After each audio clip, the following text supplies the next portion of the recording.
the idea that I guess every year you have a day that's called Emunah Day. You know, they say that in Judaism there's no holiday called Mother's Day or Father's Day because we have to honor our parents every single day.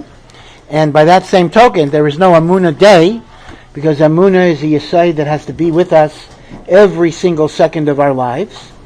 Afal Pichein, it's something that needs chizuk, that needs reflection, and it's certainly kedai to spend a day and more than a day going over all the various inyanim of Emunah. Many of you, I'm sure, have learned the Gemara in Makos. Moshe Rabbeinu got 613 commandments from Hashem, and the later generations didn't reduce them, but tried to subsume them in smaller numbers so people could keep it in their head. And it goes to 15 and 11 and 3 and 2, and finally you get to the bottom line, the one irreducible mitzvah or idea that the whole Torah depends on, and that is Habakkuk, who said, Tzadik b'emunasai yichya, that Tzadik lives with emunah.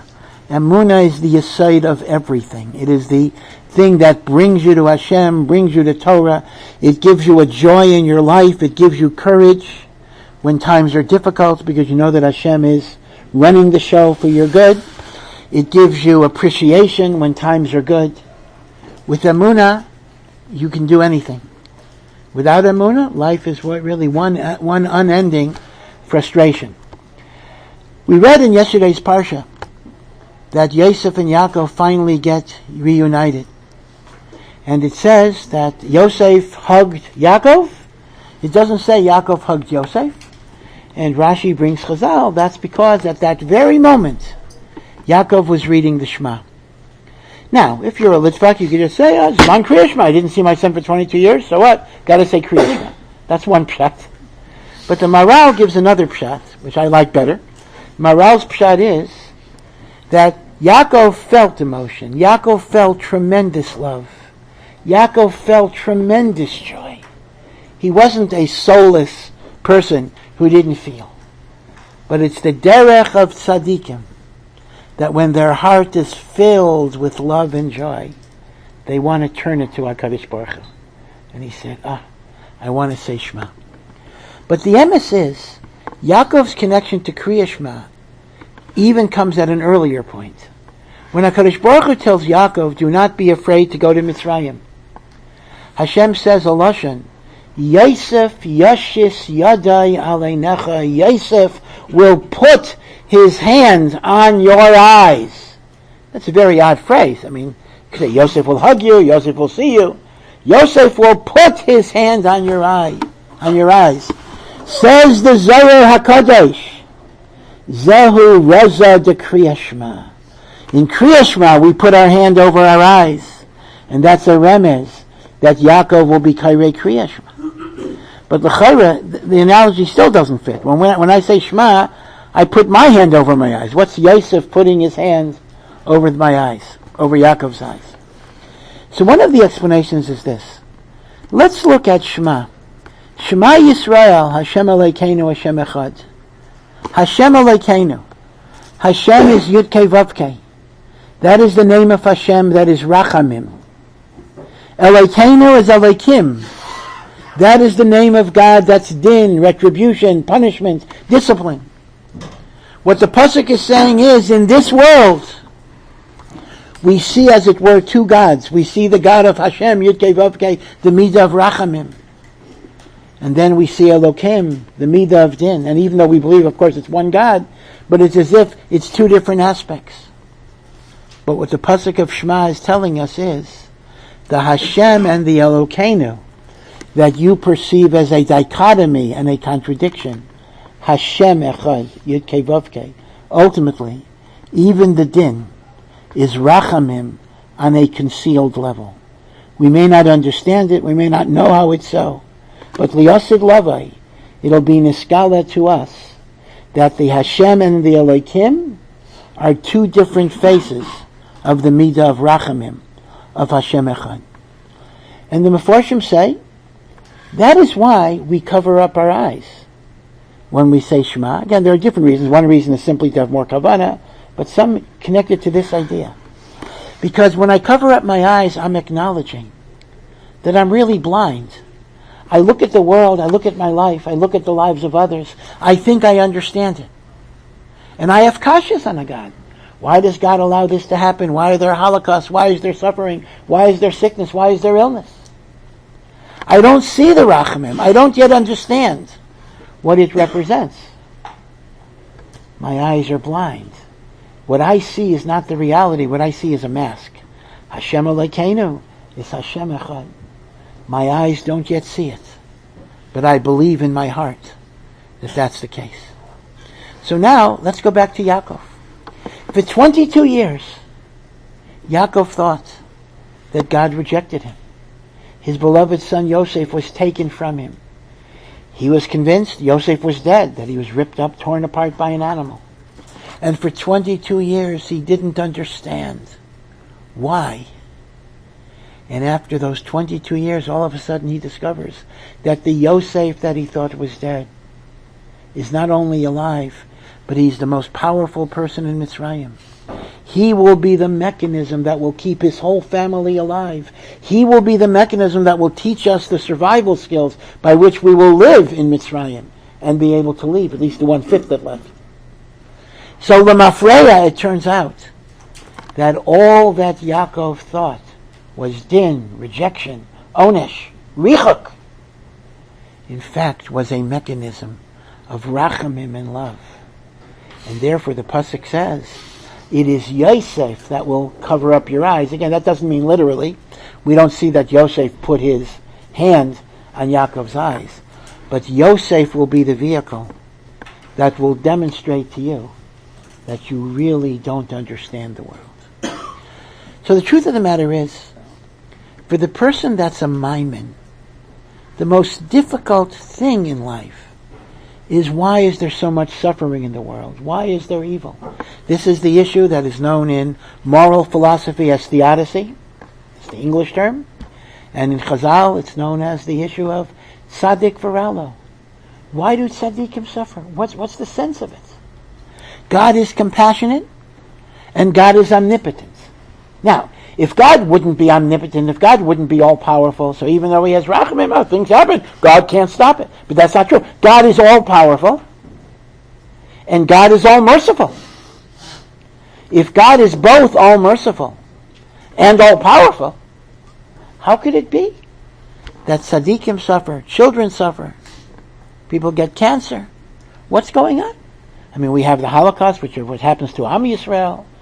We have the tsaras that happen to individuals. We have the tragedies in Eretz Yisrael, tragedies around the world. Many, unfortunately, still involving Jews, and those that involve not Jews as well.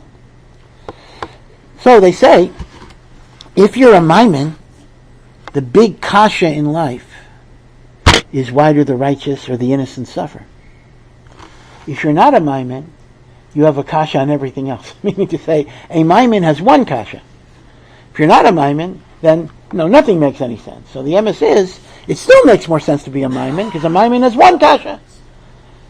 And not a maimin, then everything's a kasha. Alright, so that's one thing to keep in mind. Now, this issue of why do tzaddikim suffer? There are people much greater than you, much greater than me, who had the question. None other than Moshe Rabbeinu himself. When Moshe Rabbeinu, who reaches the highest level that a Navi ever reached and will ever reach, the person that the greatest devekas to HaKadosh Baruch Hu and the greatest Havana of HaKadosh Baruch Hu, he asks Hashem, Hodieni nas drachecha, show me your ways, I want to understand your ways. And Chazal, the Gemara in Brachos says, that very specifically what Moshe Rabbeinu wanted to know is, explain to me why the tzaddikim suffer and why the Rishayim prosper. And the emes is, Hashem didn't give him an answer. Hashem said, V'chanaisi es asher achain, I have grace towards the people I want to be graceful to. V'richamti es asher achain. I'm not telling you. Moshe Rabbeinu, in fact, some say that when the Gemara says Moshe Rabbeinu reached 49 levels of understanding of God and didn't reach the 50th level, which is called Yedias Hashem Al Amitasei, that gufa means he didn't understand. He didn't grasp the totality of tzaddik v'ralai, v'rasha v'tayvlai, because that's what HaKadosh Baruch Hu said, I'm not telling. Now it's interesting, there is one book in Tanakh that directly deals with this problem, and that is, of course, the book of Iyov. And it's also interesting that at least according to one shita, it's only one shita, in Maseches Bava Basra, the book of Iyov was not a true story. It was a philosophical novel, you might call it. And the author of that philosophical novel was none other, like one Mandi Amar, Moshe Rabbeinu himself. So it's very interesting. You could reconstruct a scenario that Moshe Rabbeinu wanted to get an answer from HaKadosh Baruch Hu directly. He had access that we don't have. Hashem said, not telling. So Moshe Rabbeinu was working through the sugya by thinking about the story of Iyov and putting the different arguments, the different svaras, right, in the context of the novel. So whether Iyov is a true story, or whether Iyov is lo haya v'lo nivra and it's a mashal, whether it's Moshe Rabbeinu is the author, whether it's somebody else. But the book of Iyov is all about this. The book of Iyov starts off with a righteous man who, by the way, is not identified as Jewish, because the question of the book of Iyov is not only a Jewish question, it is a universal question of life. So Iyov is Badafka not identified as Yid. In fact, we know from other Mamari Chazal that according to one opinion, Iyov was the great tzaddik in Canaan that was Megan on that generation. And Iyov is described as a righteous person who fears God. Tam v'yashar. And we know in chapter 1, Perek Aleph, and Iyov doesn't know this, Hashem is meeting with the angels in Shemayim, the heavenly court. And Hashem says, wow, did you ever see such a tzaddik like Iyov, who fears God and only does good? And the Satan, who is not, as in Christianity, a fallen angel, but the Satan is part of Pamalia Shalmaila. The Satan is the prosecutor. The Satan has a role in the heavenly court. He's there to point out the weaknesses and the deficits, right? You have attorneys. Satan is the attorney for the prosecution, or is the prosecutor. In fact, that's what the word Satan means. Satan is not like a name, Satan. Ha-Satan, the accuser. It's a job.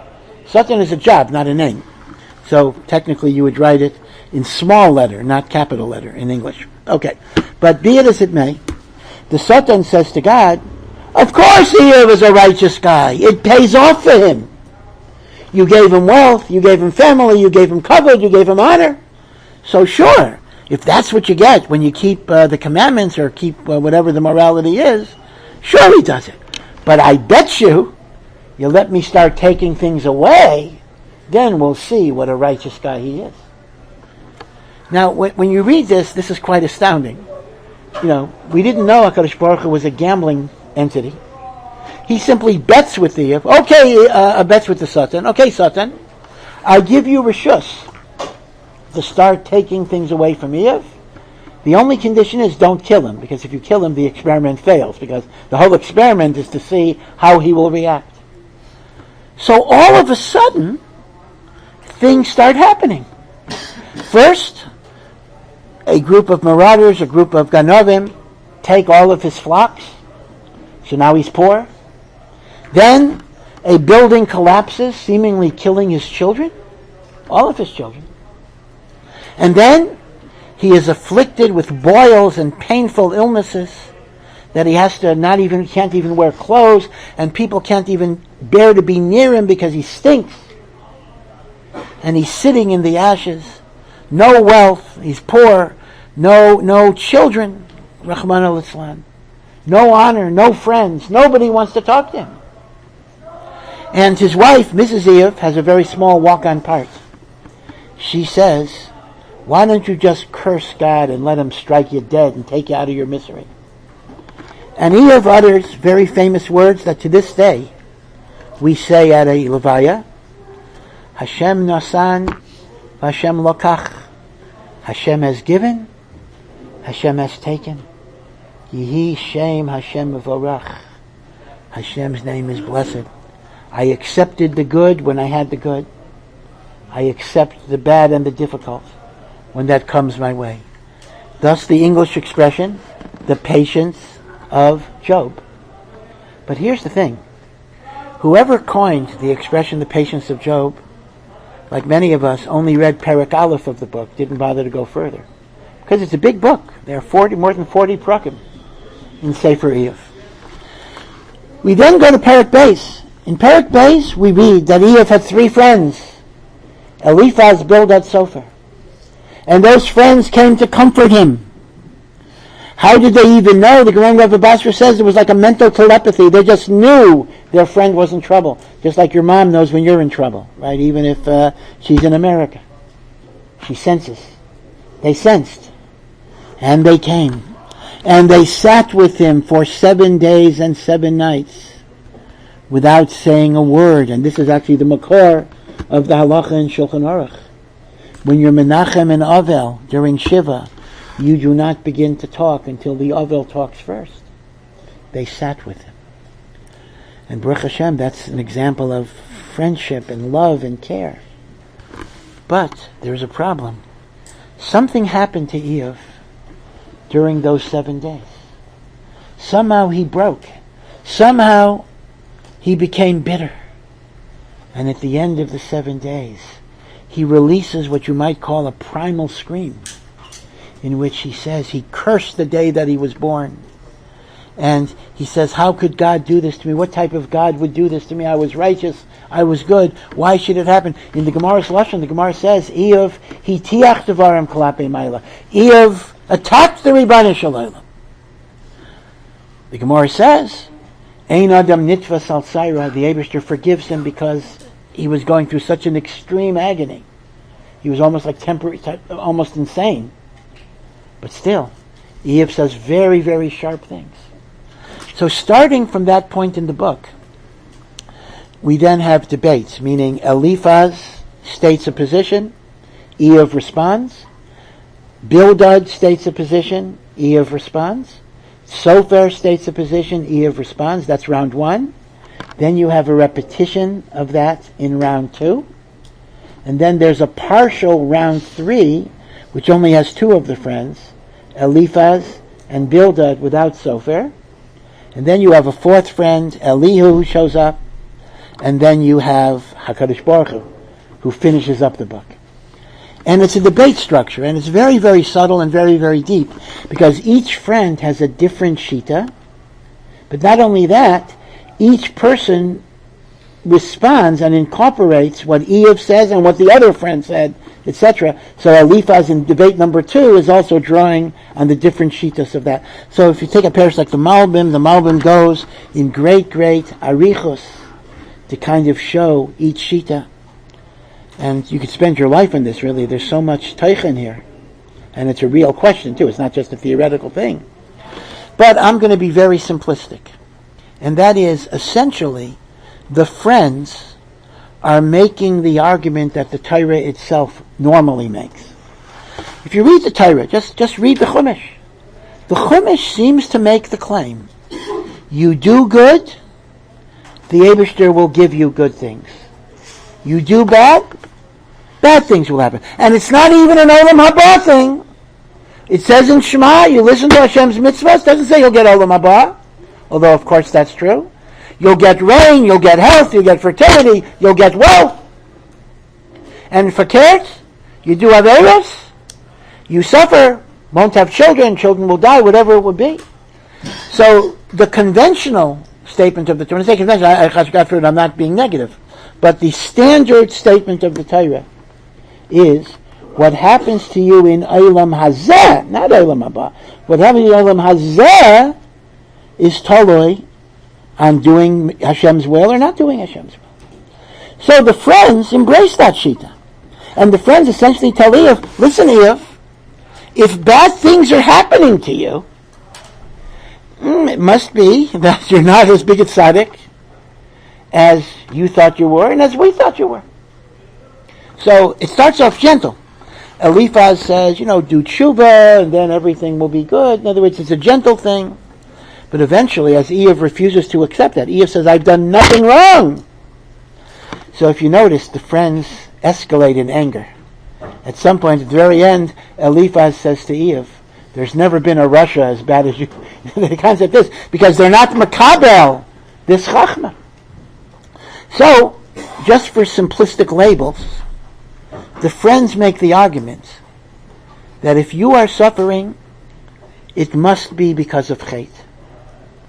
It must be because of chait. There is no other reason. There is no other possible explanation. It must be because of chait. This is what Chazal say as well. A person sees Yisurin, Boin, Olav, the very first thing you got to do, you fashfesh b'maisav. You did something wrong. Eev is a tzaddik, okay, but even a tzaddik can do something wrong. So I'll call that conventional morality because that is b'derech klal what the Torah itself says. Eev refuses to accept it. And he says, you guys are idiots, you guys are fools, I did nothing to deserve this. I want Hashem to tell me what my problem is. Well, the old story is, be careful what you ask for, because you may get it. And at the end of the book of Eev, there is a whirlwind, there is a storm. And in that storm, the HaKadosh Baruch Hu reveals himself to Eev. And he says to Eev, essentially, I got good news and I got bad news. The good news, Eev, is you did nothing wrong. You're fine. In some ways, though, that makes things much worse. If HaKadosh Baruch Hu would have told Eev, you got X, Y, and Z wrong, so Eev the Chalapach, oh, now I understand. Instead, HaKadosh Baruch Hu says, nothing wrong, you're fine. But that makes the kasha worse, not better. Meaning, maybe it's nice that I'm a tzaddik still, but, so why is it happening? So what HaKadosh Baruch Hu does is, he gives Eev the equivalent of a National Geographic special. He shows him the wonders of the universe. In fact, if you are a nature lover, the end of the book of Eev is one of the great, great descriptions of the beauties of nature that are in Tanakh. He shows him the mountains, and he shows him even the stars and the other planets. And he shows him gigantic animals like the Leviathan, the Shor Habor, these supernatural animals. And he says to Eve, pretty impressive, right? Could you do this? Could you understand how this was done? How can you question me? Which means Hashem doesn't answer the question. Hashem just shows Eve the wonders of the Bria. And the strange thing is, Eve says at the end, Nichamti, I'm comforted. Baruch Hashem. Nichamti has two translations, but both are true. Nichamti is, I am comforted. And it also means, Nichamti, I regret. I regret what I said. I am makabel. And then it's a happy ending. Eve has children. In fact, according to the Ramban, he actually gets the children who died. He gets them back because they didn't really die. They were concealed. Again, the Ramban says it wasn't new kids. It was the old kids he got back. Happy ending. In fact, it's so happy that he even lives 140 years, not just 120 years. 20 extra years, ribbis on it.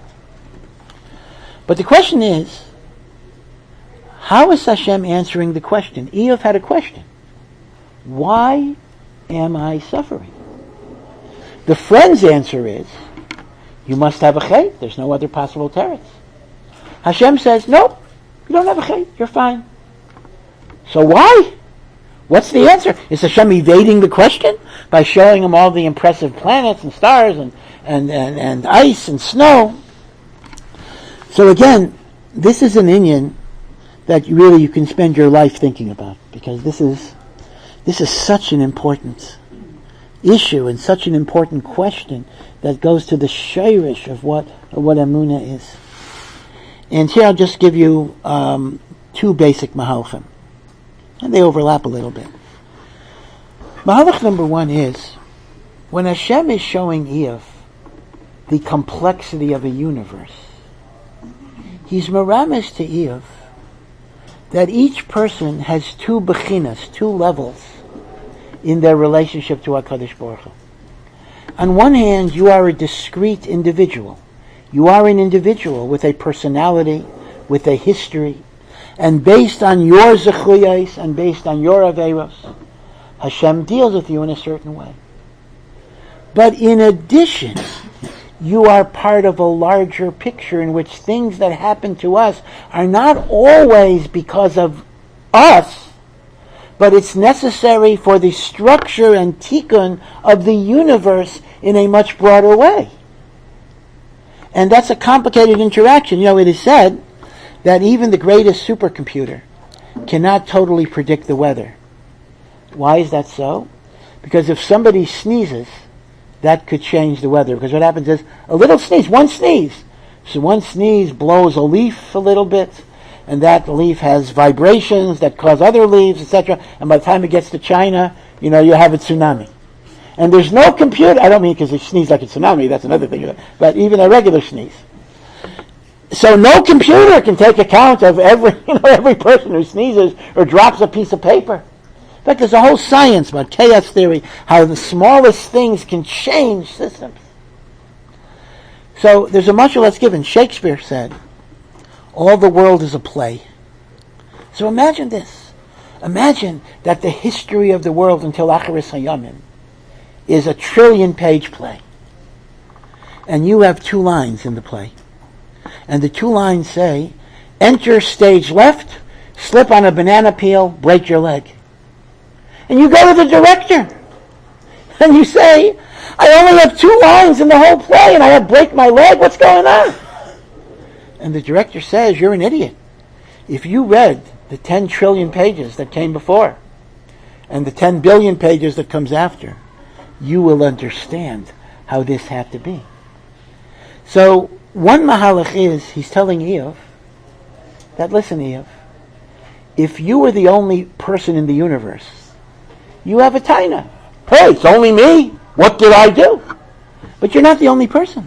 You're connected to everything that has to be and everything that has to be done. And Memela, it is your chelik in all the things that have to happen that this has to happen too.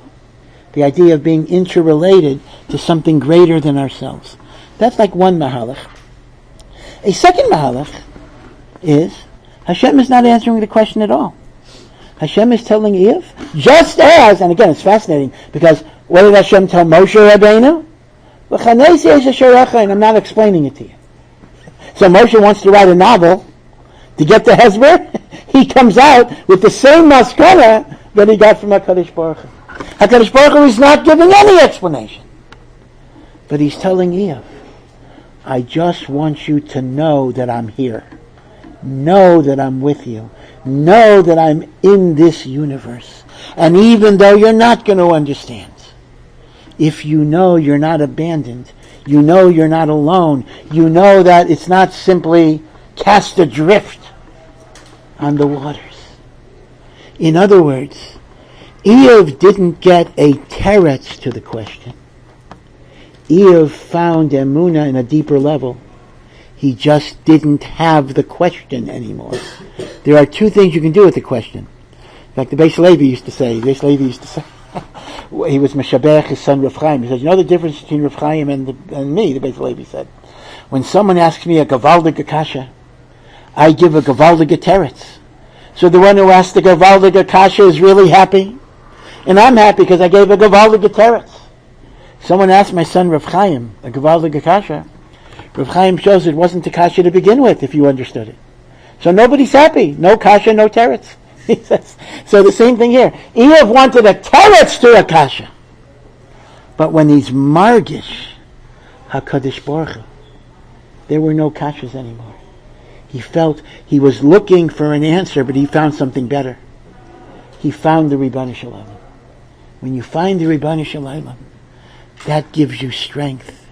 You can go on, even with questions, even with uncertainties. Right, so that's the second mahalach in how you understand the book of Eov. But now let me move on a more general level. And that is, all of you know, all of us know, that Bechira Chofshis, free will, is a fundamentally important principle in Judaism. The Rambam writes in Hilchos Tshuva that if Hashem predetermined if we would be righteous or not righteous, how could there be reward for mitzvahs? We're pre-programmed to be good. Right? You don't reward a car because it worked today. And lahepech, if a person was pre-programmed to be a rasha, how could there be an einish? It's not his fault. Hashem made him that way. So the whole idea of schar v'einish presupposes, as the Torah said, B'charta b'chayim, you choose life or death. In fact, the whole concept of tshuva presupposes bechira. Without bechira, I wouldn't have to do tshuva. And without bechira, I wouldn't be able to do tshuva. If I'm pre-programmed, what am I able to change? So all of us know bechira. So, one approach to evil is that much of the evil in the world is a function of choices that people make. Now, me'ezatam sheyiyah, Hashem allows human beings to make choices. If Hashem allows human beings to make choices, then here's the question. Did God kill 6 million Jews in the Holocaust?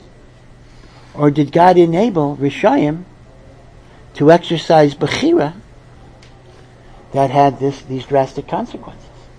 Does Auschwitz say kasha on HaKadosh Baruch Hu? Or is Auschwitz say kasha on what a human being can become when they're consumed with power and taiva and the like? So the Rambam indeed says, the Rambam says in the Moreh Nevuchim, that much of the evil in the world is a necessary consequence of bechira. Now, this is a huge topic, because they bring from the Chovos HaLevavos, other Makairis, that even a Baal Bechira cannot harm somebody unless Hashem made a direct decree.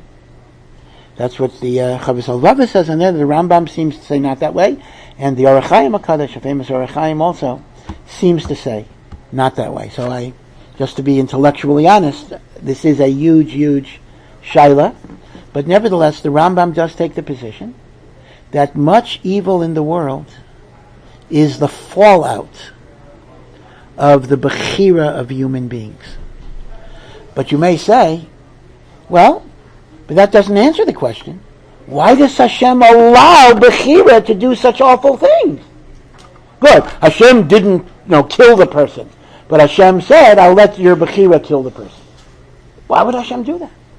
And the answer is, in a more philosophical way, if goodness is good only when it's chosen, if holiness is holy only when you had the opportunity to go the other way, then behechrich, in order to maximize goodness in the world, there has to be a potential for evil.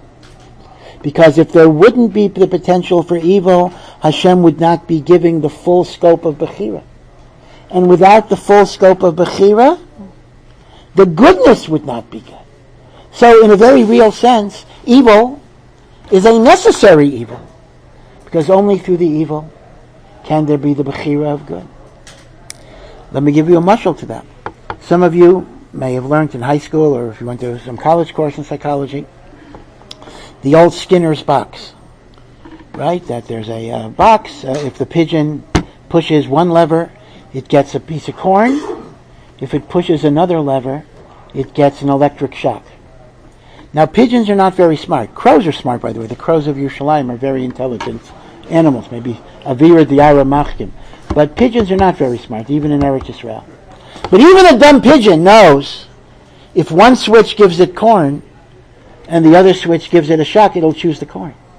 So imagine this. People ask the kasha, why does Hashem allow tzaddikim to suffer? So let's imagine the other way. Let's imagine, Azaria Kaplan once wrote a book, Imagine You Were God, or something like that. So imagine you were God. You say, I don't like the fact that tzaddikim suffer. Not fair. So what I'm going to do is I'm going to make a world where every time you do something good, you get $1 million in your mailbox, and every time you do something bad, you get an electric shock, starting low, and then it goes up with repeat offenses. And that way, tzaddikim get reward, and rishonim get punishment. We don't have the problem of tzaddik for Allah. But what that's going to mean is, if every time I do good, there's immediate payoff, then I'm no better than the pigeon.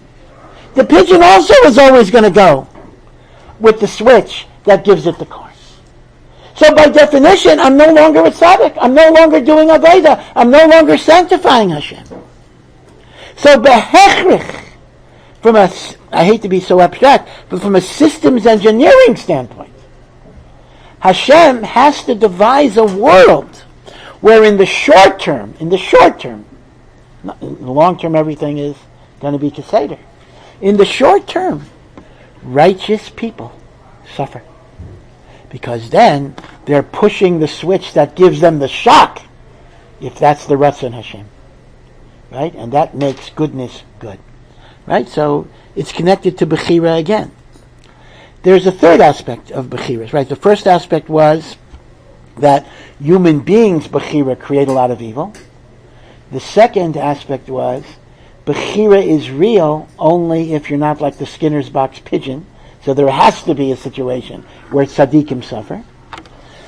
The third is the idea that although it is true that Yisurin can come because of Chet, and maybe most of the time they do, but there's another Mahalach as well. And here I'm going to draw on a book, which is not a Torah book itself, but it's a book that many Mechanchim actually recommend that people read, because the hashkafa of the book is consistent with Torah and Chazal, and the author happened to be a Jewish man, and he was very spiritually intuitive, although he never had the chinuch to be an observant Jew. This is Dr. Viktor Frankl, who was a survivor of the Holocaust, and he wrote a book. He wrote many books, but his most famous book is Man's Search for Meaning. It's a truly beautiful book. It is worthwhile to look at. Because Frankl, who himself was in the Holocaust, so for me to say it, would be pretentious maybe, but I'm drawing on what he said. He said that we have very little choice of what happens in our lives, but the choice we always have is how we choose to respond. And that determines the value of a human being. You can be crushed, you can be bitter, you can be defeated, or you can have resilience and courage. And he pointed out that evil is often the catalyst that brings out in a human being kochos, potentialities, goodness that would otherwise be dormant. He mentions he knew people, presumably they were Jews, before World War II, who didn't impress him as righteous people, regular people that were going around their lives. But in the concentration camps, Bedavka, they were risking their lives to bring food and medicine to sick men, women, and children. In other words, they became righteous through their confrontation with the evil that brought out kochos. In fact, the Ramban says this by the Akedah. The Akedah is not evil, but the Ramban makes the same point. What is the idea of Hashem giving anyone a test? Hashem knows ahead of time if you're going to pass. But what's the purpose? The test is not to inform Hashem of what you will do. The test is to bring out Bapayel, kochos that would otherwise never be realized. And this is the great, great challenge of life. The idea that through evil we can become greater. Now, when I say we can become, because there's no guarantee. There's an old saying, in fact, they're miyachas to the Baal HaTanya, Hashem never gives you a test that you can't pass. Okay, but I'll add another saying to it. Hashem never gives you a guaranteed pass either. So in any Nisayan, we can flunk. And we flunk often. So there's no guarantee you'll become a tzaddik. In fact, people lost their emunah. But there's always that potential that the Yisurin can bring out kochos. We saw this 9/11 in the United States. I'm sure many of you guys weren't born yet. We see this in Eretz Yisrael all the time, Rachmana litzlan, when we have tragedies. I understand Rebbetzin Frankel spoke, I don't know if it was this year, but I think she spoke last year here. I checked up. Where she had lost her son. She and her husband lost a son very, very tragically by terrorists. And how she gives courage and chizuk and strength. Some of you may know Rabbi Seth and Sherry Mandel, whose son was brutally murdered along with a classmate in Tekoa. I know them well. Their son was a classmate of my own son. And their lives were so devastated, they did not know how they could go on. They didn't know. It was beyond crying. It was, it it is as if they were dead. You can't imagine the depth of a paralyzing grief that is in every cell of your body. And you should never, ever, ever, none of us should ever have to experience that. But that's what they were going through. But what did they eventually do? They established a foundation to aid the families that have been victimized by terrorism in memory of their sons, so their son's death would not be in vain, and their son's death would be a catalyst, would be something that would bring goodness into the world. And they have helped thousands of people with medical assistance, psychiatric help, therapy, summer camps, encounter sessions. And they never would have done this without the tragedy. The tragedy was the catalyst that brought out those kochos. I know emotionally we cry out, isn't there an easier way? Couldn't Hashem have brought this out without all of that? All I can say is, I guess not. That's what the Ribono Shel Olam said was necessary. So, in that sense, Rav Soloveitchik used to say that the way you have to approach Tzaddik V'Ralei is not as a question of theology, but as a question of halacha. What does he mean? Theology is asking, why did God do this? The answer to that is, we don't really know. Halacha is focused on me. What are my chiyuvim in this matzah? That's a meaningful question. Okay, I got this awful burden. What do I do about it? What's the choice that I make? And I will tell you that when you meet people who take the adversities and challenges of their lives and they make the choice of holiness, of goodness, of compassion, of resilience, of courage, of going on, these are the heroes and these are the role models that you look up to. Many of them, maybe most of them, are not going to be famous. They're not going to be rich, usually. They may not even be great Talmidei Chachamim. But they're great in emunah. They're great in bitachon. They're great in understanding that a challenge is the means that can make me a greater person than I otherwise would have been. And I'm going to rise above it. I'm not going to let it crush me. I'm not going to let it kill me. Because Hashem wants me to live, and Hashem wants me to choose the path of life. I remember back in the 60s, a real long time ago, Rav Soloveitchik lost 3 dear relatives in the same year. He lost his mother, he lost his brother, and he lost his wife. He sat Shiva 3 times in less than a year. He was crushed, understandably so. In fact, those who knew him say even though he lived for another 20 years, he never really recovered from that loss. But at the end of the 3rd Shiva, he said a remarkable vort. It says, HaKadosh Baruch Hu created many worlds before this one that he destroyed. This is, I don't know if Dr. Schroeder went that direction, but this might be part of the Mahalach of Age of the Earth, etc. This medrash is used in that connection. But Rav Soloveitchik didn't go on the scientific part of it. Rav Soloveitchik simply raised the question, what's the purpose of God creating all of these earths, all of these worlds, that he was going to destroy anyway? Answer?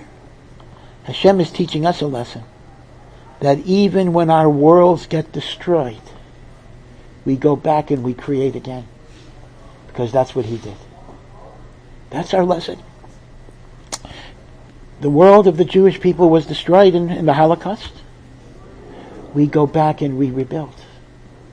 People suffer individual tragedies. You go back and you rebuild. The beauty of this thought, which really is so important, is it doesn't only apply to major things. It applies to small things too, or relatively small things. A person doesn't get the job that they wanted. You didn't get into the shidduch didn't work out. Now, I don't mean to say these things are small, but they're not the Holocaust, they're not terminal cancer. All of us have disappointments in life. We're not matzliach, we think, in learning as much as we want to be. And these things can crush us. And these things can make us despondent. And these things can make us lose hope. And then it becomes a self-perpetuating cycle of despair that just drags you lower and lower and lower.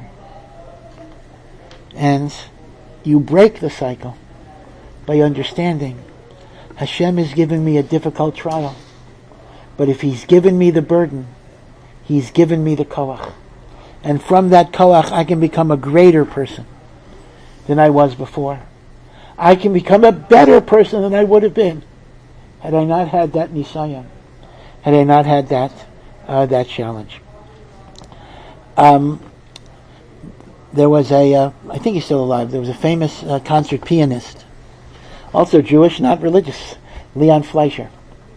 And Leon Fleischer was world famous in the 50s and the 60s, early 70s. But then he lost the use of his hands because of carpal tunnel, because of repetitive stress injury.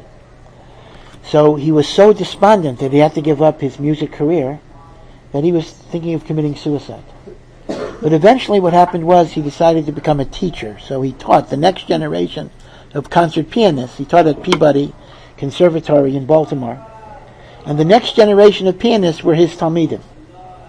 And then, after he was doing that for 25 years, his wife reads in the newspaper that they have this new treatment in Japan for repetitive stress injuries, deep massage. Why don't we try it out?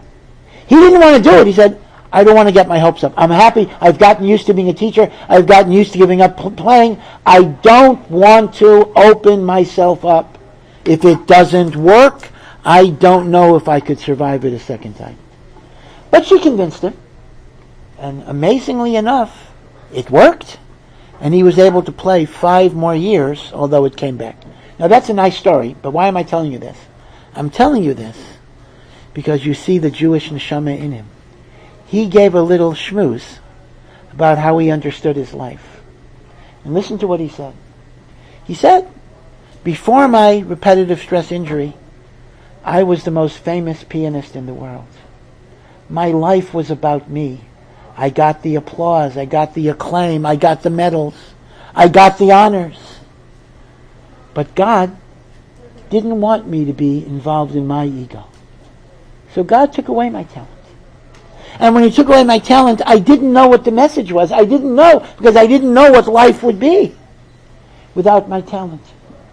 Till I eventually drifted in the direction of helping others achieve their talent.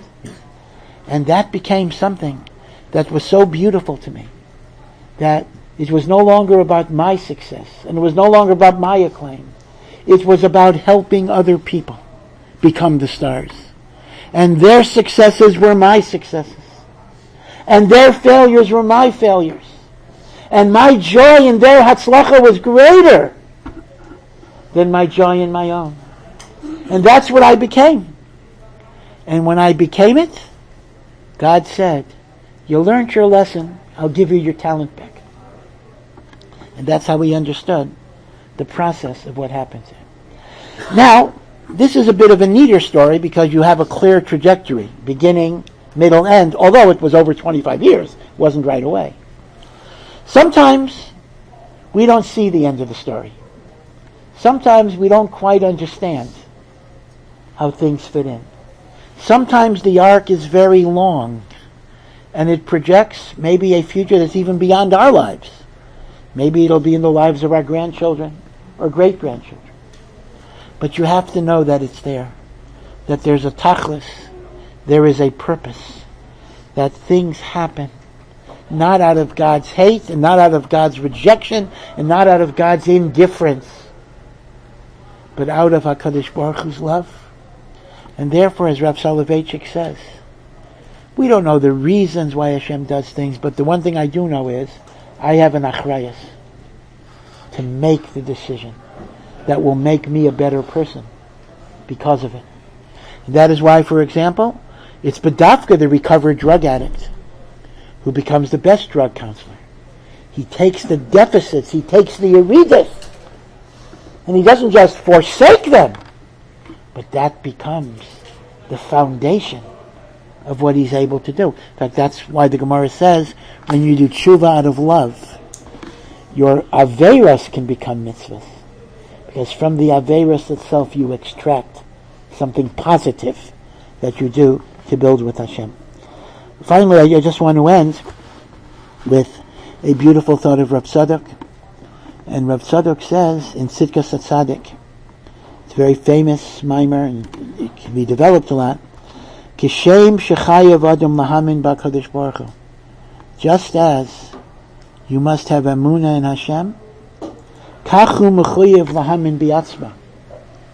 You have to believe in yourself. You have to believe, as the T-shirt says, because T-shirts never lie, God does not make junk. If the Ribbon Shalom put you in this world, He believes in you. He trusts. Of course, He's not going to make you be good because that's Bechira. But He believes in you. And therefore, we sometimes live in a world where we don't get the affirmation that we need. Sometimes even our family might be harsh. Friends may not validate us. Co-workers. Right? A person can go through life without always feeling that they're validated or they're valued. Baruch Hashem, most people do have support systems, but sometimes there are times we don't have those support systems. So you have to know the Ribbon Shalom is always on your side. In fact, in Chassidish Sfarim they say, Moda Ani, I give thanks that Hashem has given me back my neshama, and we say, Rabba emunasacha, that's from Eicha. Rabba emunasacha, your faith is great. Your faith is great. So the Sfarim asked the Kasha, if Emunah is what I have in Hashem, it shouldn't say to Hashem, your faith is great. You should say, Rabba emunasi, my faith is great. Now, as a matter of biblical grammar, it actually is actually not a kasha, because Emunah in Tanakh does not mean faith. Emunah in Tanakh means faithfulness, reliability, dependability. Kel emunah. So even the word mamin, if you want to really parse it, does not mean belief. It means I ascribe to God the quality of emunah. It's a different linguistic point. Emunah is that you can depend on Hashem. Okay, but in colloquial speech, emunah is my faith. So the Chassidish Vort is based on the colloquial understanding, although, as they say, may not be a real kasha. But as the Sfas Emes writes, in Chassidish Svarim, the kasha is the Pesach to give the teretz. So it's not that the kasha has to be such a stark kasha. So the question is, what does it mean? Rabba emunasecha, your faith is great. It should be Rabba emunasi, my faith is great. Says the Svarim, it doesn't refer to faith in Hashem, it refers to faith in you. Your faith in me, Hashem, is great because you're giving me another day. You're giving me life again. And if you give me life again, you believe in me. You trust me. Wow. So think about this. I go into the cold environment of the world, and this person is not machshav me, and that person is not machshav me. It hurts. But who cares, really? HaKadosh Baruch Hu said, I am chashuv, I am beloved, I am important, I have value. And you got to tell yourself that. Again, I mean, some people are not plagued by self-esteem issues, sometimes maybe the opposite problem, but many, many people often suffer from this yiyash and not feeling their chashivas in the world. And think about Maida Ani, if Hashem gives you life, He's whispering in your ear every morning, I believe in you. And Rav Tzadok says that this is part of Emunah as well. Emunah in yourself, in your capacity.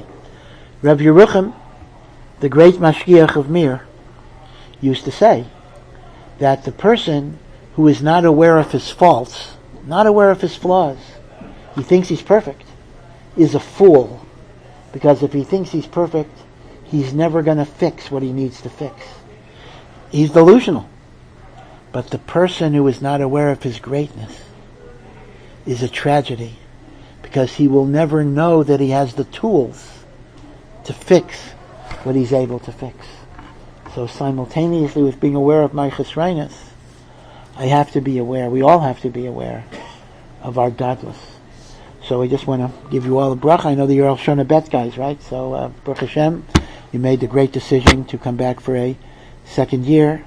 And it's well known in Limud HaTorah and in Avodas Hashem that any hemshech is not simply the same as a 1 plus a 1, but rather there's a whole that's much, much greater than the sum of the individual parts. So I wish you all a bracha. May you go mechayil el chayil. May you grow in Torah, in Avodah, in Avas Yisrael, Avas Eretz Yisrael, Tikkun Hamidais, and above all, may this emunah in Hashem and this emunah in yourself be a yesod that takes you through life. And as the Navi Habakkuk told us, Tzadik be'emunasa yichya, may that the emunah that you have be a source of life, be a source of growth. So, much hatzlacha. Thank you.